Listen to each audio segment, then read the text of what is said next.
Bago ang lahat, magbibigay muna tayo ng merienda dito sa ating mga alagang manok. Ito ay ang duck layer, 20 pesos per kilo, napakamura. At ang huling merienda na ibibigay ko ay ang mga damo. Palad-palad or plagtike ang tawag dito sa amin. Tumutubo kahit saan at libre. At syempre hindi mawawala yung mga buyers natin dito sa ating manukan. Ang mga manok, kahit heritage chickens, posibleng maglimlim. No, kasi ganyan naman talaga yung manok. Pero dito sa atin, bakit nga ba hindi tayo nagpapalimlim kahit meron tayong mga native chickens? Yan yung sasagutin ko sa video na ito. At kung mag-i-incubate kayo, anong incubator dapat yung bilhin nyo? Kapag nagpapalimlim po tayo ng ating mga manok, matagal po, 21 to 23 days. And kapag naglimlim sila, hindi po sila mangingitlog. So, stop yung production. So, 21 days to 23 days maglilimlim, wala tayong production. Plus, babantay nila yung sisiw nila for almost 2 months. So, almost 3 months, wala tayong production. Ganun po yung mangyayari sa atin kapag nagpapalimlim tayo ng ating mga manok. Yung ginagawa namin dito is gumagamit kami ng incubator. Kasi itong mga incubator, kayang pagsabayin nito yung mga batch or mga hatchings ng ating mga alagang manok. And kapag meron kang incubator, halimbawa everyday ka maglo-load sa incubator mo, everyday din po yung paglo-load mo. Dahil 21 days lang naman napipisa. So meron kang cycle na 21 hatchings or 30 hatchings per month. No? So ganyan kaganda itong pag-aalaga ng manok. Ganyan kabilis itong paramihin. At saka, dito sa incubator din po kasi, bago kami naglo-load dito, sinasanitize po namin para malinis yung aming mga itlog at hindi puputok sa loob ng incubator yung mga toxic na itlog. And check namin kapag merong cracks. Kasi kapag merong cracks po, papasok yung bakterya doon, sasabog yung itlog at babaho.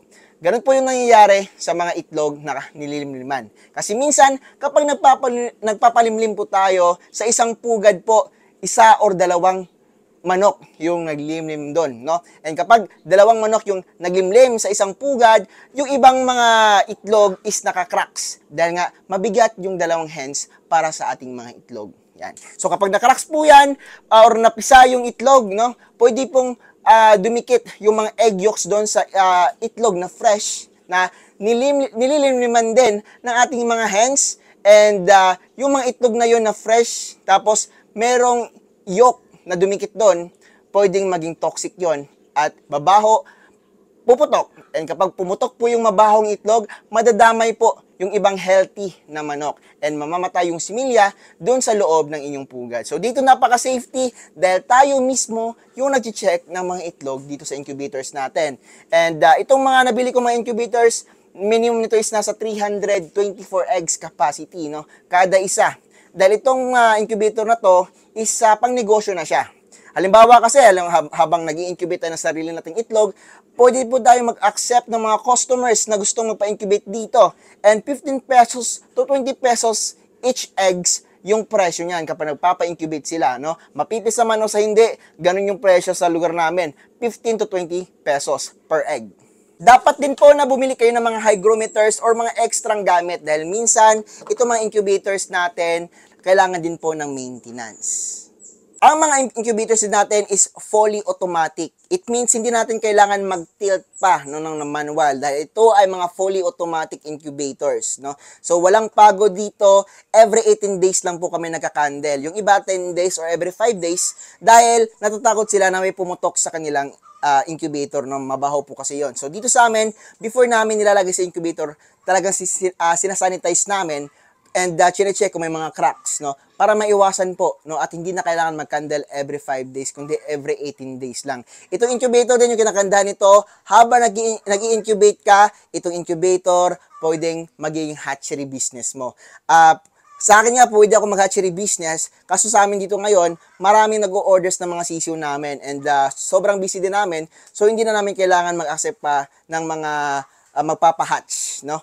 At dito sa amin, gusto namin relax lang and talagang maraming kami napapahatch. Dahil itong mga incubators namin, ako mismo nagkakalibrate nito and talagang napakaganda ng pagkalibrate nito. Kita nyo naman sa mga vlogs natin. Meron tayong mga tutorials about sa pagkakalibrate ng mga incubators dito sa manukan natin. Yan, ngayon, nagmimix si Papa ng ating feeds na ibibigay sa ating manok.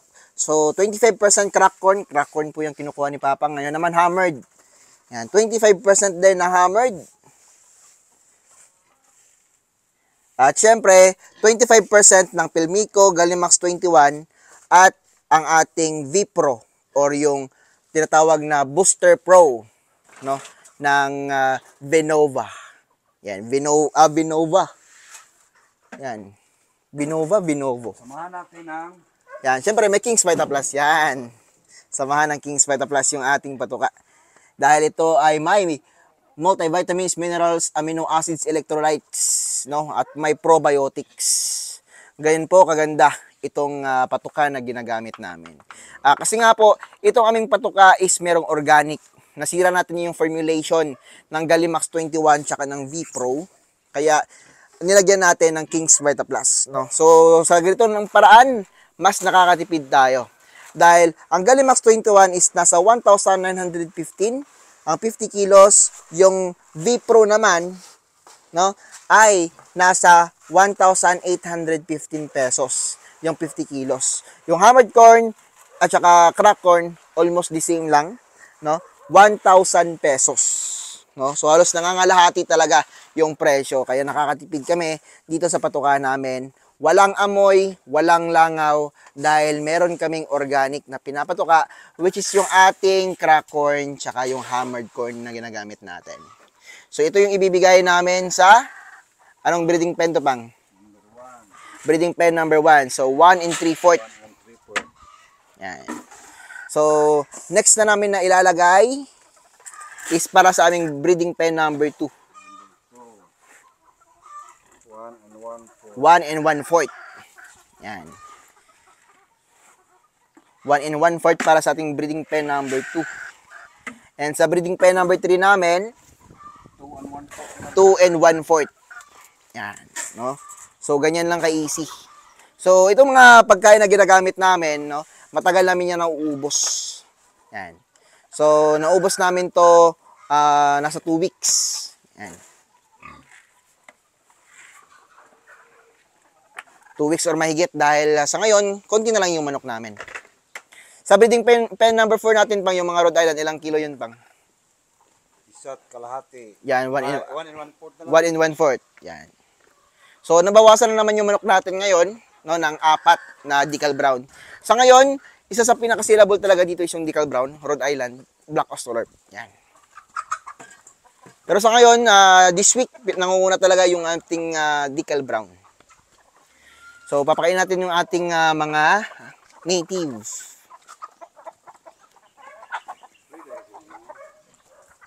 Native chickens. Sige lang, Pang. Ayan mo lang, Pang. Papasok lang yan siya, Pang. Uy.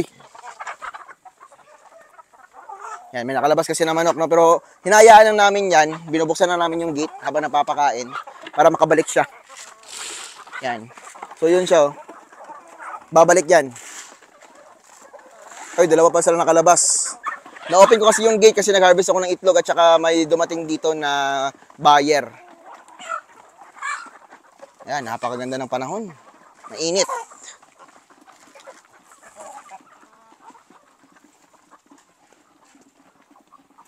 No, ganyan lang kasimple yung trabaho namin dito. After that, patubig na naman. No? Basta yung tubig nila. Sa tubig, nilalagay namin Intenso Plus, tsaka Panamox Forte. Yan yung mga ginagamit namin dito sa aming manukan. Napakasimple lang.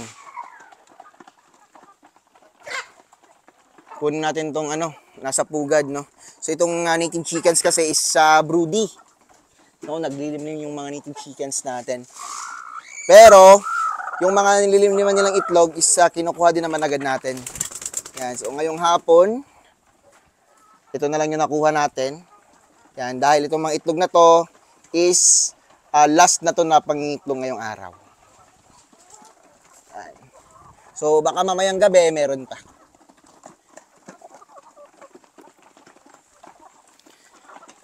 Ito na yung pang-apat na harvest namin ngayong araw. Ito na lang yung natira dito sa native chickens namin. Gaganda ng mga native, oh. Yung mga nasa labas nakapasok na, no? Ito na yung nasa labas kanina, oh, nakapasok na. Doon naman tayo sa ating breeding pen number 2, ang ating mga Black Australorps, Black Australian Orpington. Black Australorp, native from Australia. So ito yung mga selections natin, kita nyo naman yung mga roosters natin. So ngayon wala na tayong available nito, no? Talagang nag-i-stricto na tayo na hindi magbenta. Yan. Pero yung kanina na umorder kasi dito is nag-book, yan, nakaraang linggo pa. So ayun, pumunta sila kaya pinagbigyan natin. Sila na yung magiging last buyer natin para sa ating mga heritage chickens. Native, di maroon tayo magbebenta. Mga sisyo, nagbebenta tayo. No? Yung mga production nitong mga manok natin. So, kita nyo yung mga Black Australorps natin. Mabilog po talaga yan. Yan, mabilog. Itong si One Eye lang yung ibang katawan. Mabilog din naman pero sobrang laki. Parang Jersey Giant yung itsura niya. Pero ito yung mga selection ko ng ating Black Australorps. Shiny yung balahibo. Yan, para hindi magsisi yung mga buyers natin sa mga sisiyo na napuproduce natin. So itong mga breed na to, ng mga heritage chickens, hindi siya broody. Pero kung siguro no, titestingin natin na mangitlog talaga. Ayaw bumabaw, natatakot. Yan. No? Itong mga Black Australorps, sobrang lakas mangitlog nitong mga manok na ito. So meron pa mga itlog sa pugad, no. Ito yung last harvest na natin. Yan. Maraming mangitlog itong Black Australorps kahit kakaunti lang to. Napakalakas mangitlog itong breed na to. So, di pa tayo dito sa ating breeding pen number 3. Dito tayo magbubukas sa kabila.